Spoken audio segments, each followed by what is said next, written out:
Donc mon prénom c'est Pascal, je viens de Nantes et donc je suis à l'association depuis 2 ans. En fait au départ je ne savais pas de quel côté me placer et c'est en étudiant les documents, les informations sur un certain nombre de sites, en voyant le buzz un peu aussi sur ce sujet que j'ai essayé de me documenter et ainsi me faire ma propre opinion en fait. Et au final, j'ai trouvé que ce projet avait beaucoup d'avantages et peu d'inconvénients. Et donc, je milite plutôt pour cet aéroport.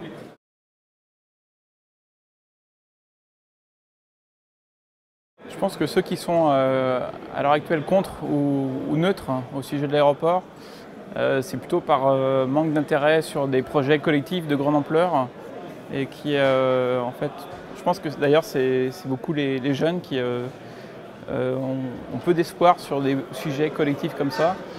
Et donc, il faut vraiment avoir une action spécifique dans l'association pour cette population-là, à travers les nouveaux médias notamment, et les engager beaucoup plus parce qu'ils ont une force impressionnante quand ils sont engagés.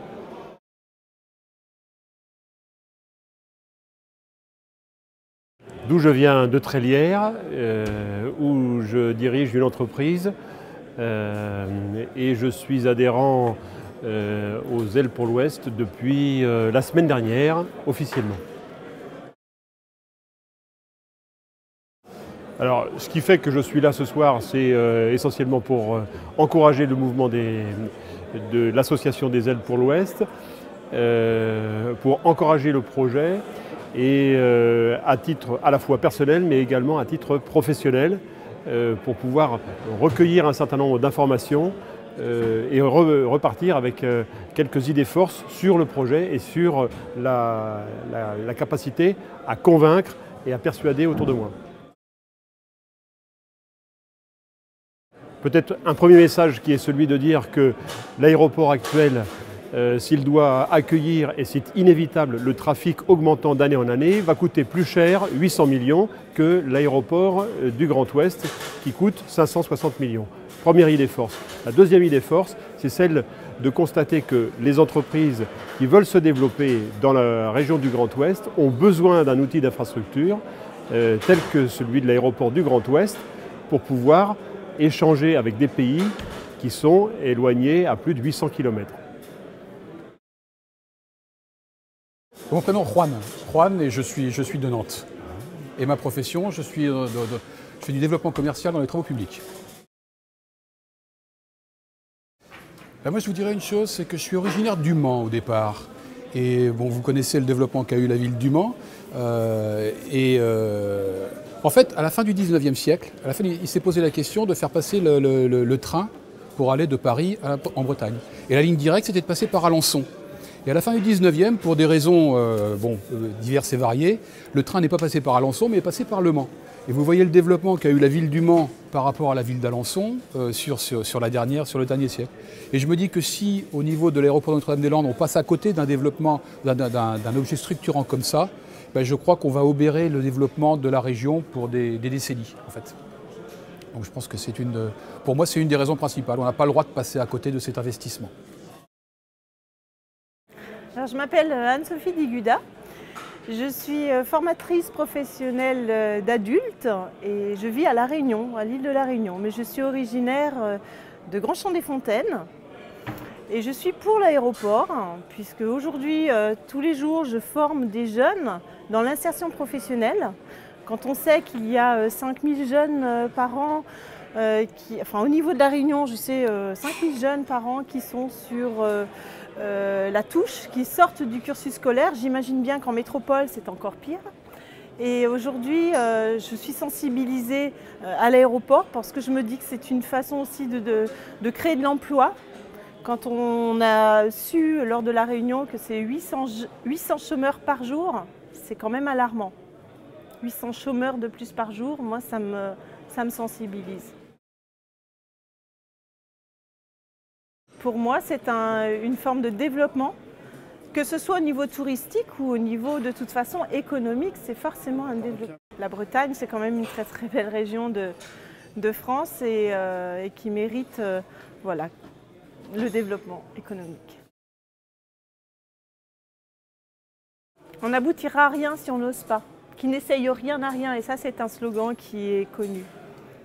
Et moi j'incite tout le monde, tous ceux qui y croient, à oser faire les choses. Alors, moi je suis Monsieur Frambourg, Jean-Pierre, j'habite à Sainte-Anne-sur-Brivet, à côté de Pontchâteau. Je suis actuellement gérant d'une entreprise artisanale, je suis artisan, électricité générale, énergie renouvelable. Voilà, donc c'est mon activité sur le secteur.